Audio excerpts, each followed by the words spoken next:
Hi guys, my name is Valerie and welcome to our new video. So before we start, I would like to thank everybody who subscribed to our channel and thank you so much. We totally did not expect so many people to subscribe and we are trying to reply to all of your comments and it's been great so far, so thanks again. If only we would know that it would happen, we would prepare something more celebratory perhaps for our today's video. But as you can probably see by the title, our today's video is 10 monuments that moved Czech nation or were removed. So yeah, I hope you like this kind of controversial, intense stuff that we're gonna talk about today. And actually, our first stop is right behind me. Have a look.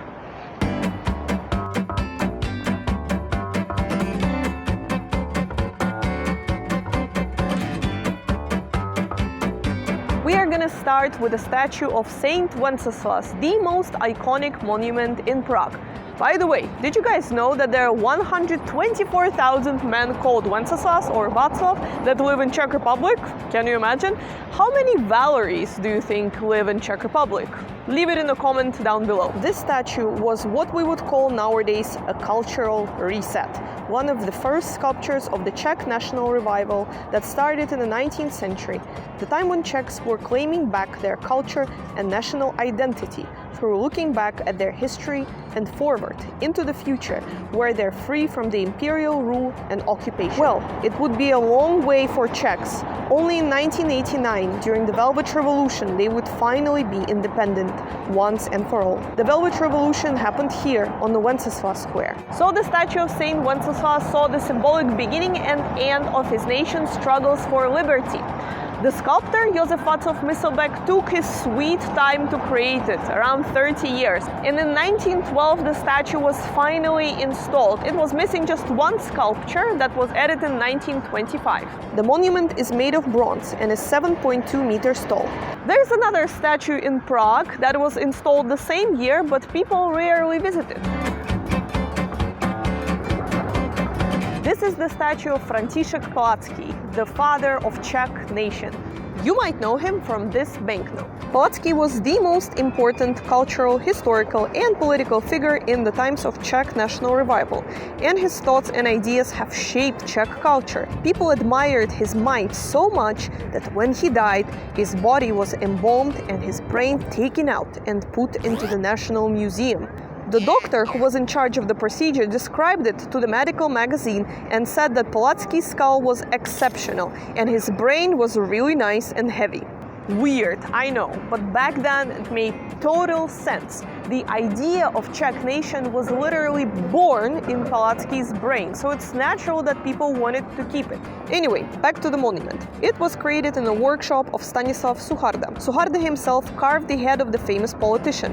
Fortunately, this one remained intact. Up on the statue, we see the allegory of Czechia hugging peasants and the genius of history and voice of history flying above Palacky, who is listening to them. Because the statue is so quintessentially Czech, some people were afraid that Nazis would destroy it, so they decided to hide it.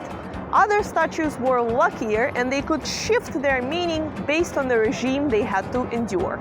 Like this statue of Jan Hus on the Old Town Square. At the time it was installed in 1915 during the First World War, it was symbolizing the voice of truth, the courage one needs to stand up for a big idea. Jan Hus was a 15th century preacher whose criticism of the Catholic Church later would inspire Martin Luther. Hus was extremely popular during his lifetime, as his sermons were heard by thousands of people daily. To illustrate how controversial were Jan Hus's sermons at that time, just imagine that you are in 17th century Britain going to a pub to hear the stand-up of George Carlin. Eventually, Jan Hus started to pose a big threat to the Catholic Church, and the Council of 1415 held in Constance accused him of heresy. He was burned at stake and his ashes dumped into the river. Czechs were outraged by his death and eventually started Hussite War. Jan Hus, as a man who died for his beliefs, was also embodying hope Czechs had for their future independence.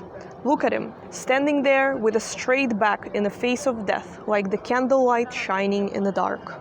During the communist times, the statue of Jan Hus symbolized brotherhood and the corruption of the Catholic Church. I hope they knew that he was still really religious. Anyway, nowadays the statue of Jan Hus shares the Old Town Square with another famous monument, but they are polar opposites. The first Marian column, named that way after the statue of the Virgin Mary on top, was erected on this exact spot in 1650 as a celebration of the end of the 30 Years' War, one of the bloodiest wars in European history. For those of you who got lost in a long list of European military conflicts, I've got you. 30 Years' War was a war between Protestants and Catholics, generally speaking. It pretty much had split Europe into two camps, and prior to that, a lot of people here used to be Protestant. The Czech estates lost the battle to their Catholic opponents, and then most of the Protestants who were here were either exiled or converted, and the rest, who were particularly feisty, well, they were too dangerous to be kept alive. So instead of symbolizing peace and victory, this column began to be associated with religious and national oppression, since after the war, Czech lands went under full control of the Holy Roman Empire. The column was nicknamed the Column of Shame, and when the country became independent in 1918, some people were very eager to tear it down. So eager that they lied that the president gave them an official permission to do so. I'm not joking. Czech writer Frantisek convinced a fire brigade that they have to get rid of the statue because the people up there said so, and despite some cries from the Catholic population, they destroyed it. Or so they thought, because Catholics never forget. They write long lists of people who are excommunicated from their church. I have a similar list, but for people who are banned from our channel. You know who you are. So in 2020, we had a little get-together between Catholics and Protestants here on the Old Town Square, but this time with no weapons and burning at stake. This statue of Femina Rex, the Queen of Bohemia, Maria Theresa, who ruled Czech lands for 40 years and was the only female ruler here ever. Some of her reforms had an impact on the life of Czech people today, for example, the educational reforms. So a lot of critics of this statue were saying that such an influential figure in Czech history deserved a monument where she would be at least recognizable. Maria Theresa was for sure a memorable monarch, but her reign wasn't as smooth as the surface of her statue. Czechs never really welcomed her. In fact, as she was busy fighting at war, they crowned a different man as their king. But just a year later, Maria Theresa was crowned as well in the Prague castle. She apparently in one letter said that the Czech crown looks like the clown's hat.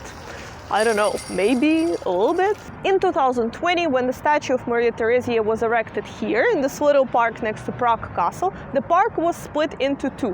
One part is named after Maria Theresa, and this part is named after a legendary member of the Czech resistance group Three Kings, Václav Moravec, who died here in a shootout with Nazis.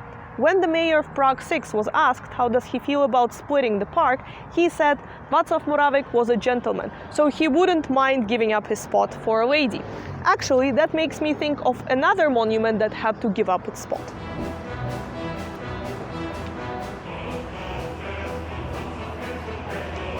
The statue of Soviet Marshal Ivan Stepanovich Konev.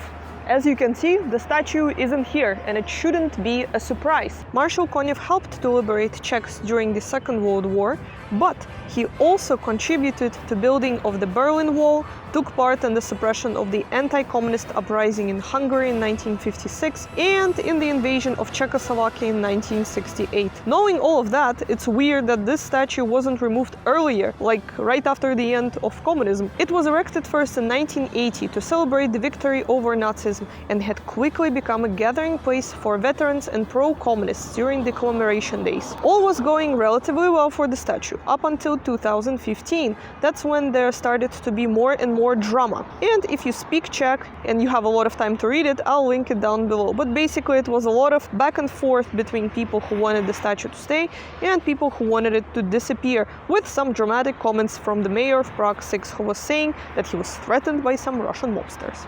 No, brother, you were not threatened, you were simply shown your place. After multiple incidents when the statue was vandalized, Prague 6 finally decided to remove it, even though the Russian embassy in Prague demanded the statue to be sent back to Russia. I don't know why, to be installed next to that one, maybe? We were happy to find out that nowadays we have this cool audio-visual monument that helps you to learn of the accounts of the events from the witnesses and also more about Marshal Konev and what exactly he did.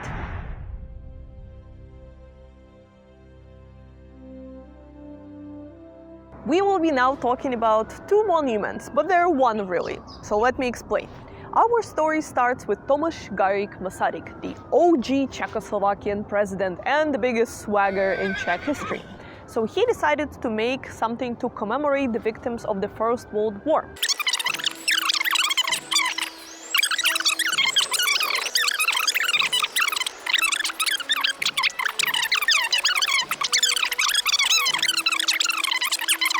The third obelisk cracked only on top, so it was good enough. It was 15 meters tall, so that should be okay, said everybody, and prepared it for transportation.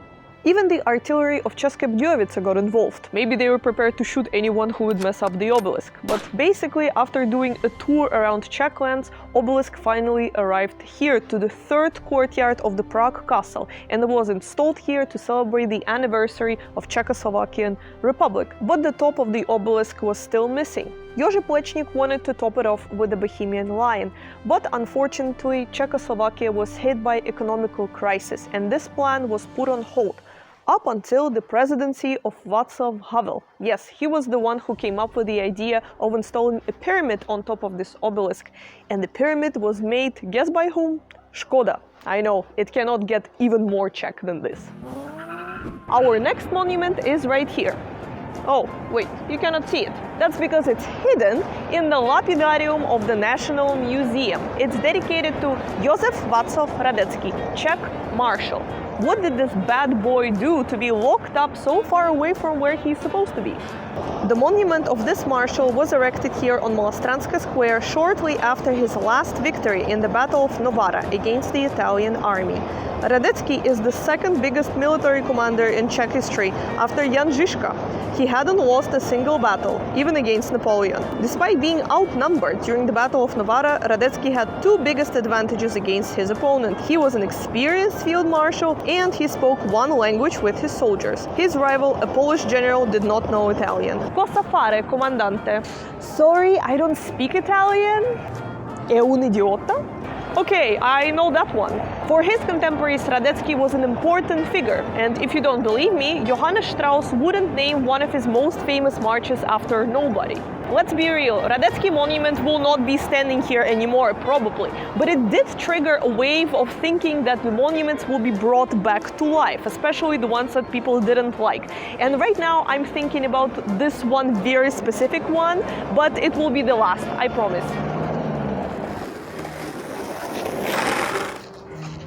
We have to address this invisible elephant in the room. If you have been to Prague's Letná Park, you probably found this designated skater spot and the place where the giant metronome is standing.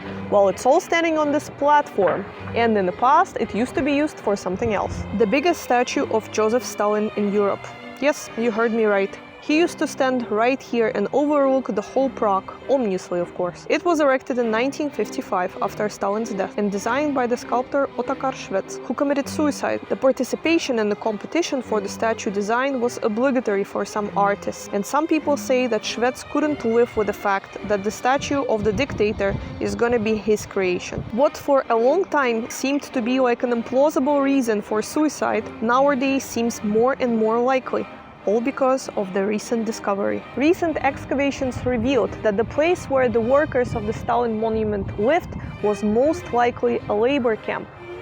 People who were not wanted by the Communist Party, academics and intellectuals maybe were imprisoned here and forced to work to build the Stalin's monument. Who knows, maybe Otakar Švec knew about it. It is all just a theory, but one thing is clear. Working as a builder of the Stalin monument had inhumane conditions. The statue only stood here till 1962, when Khrushchev condemned Stalin's crimes, and then it was blown up. Some people say that the remains of the statue were hidden somewhere, where they rot till today.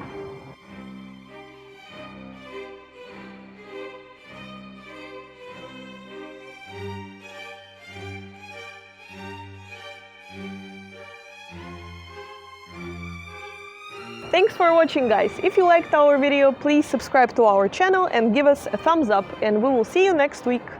Bye! This is also cool angle.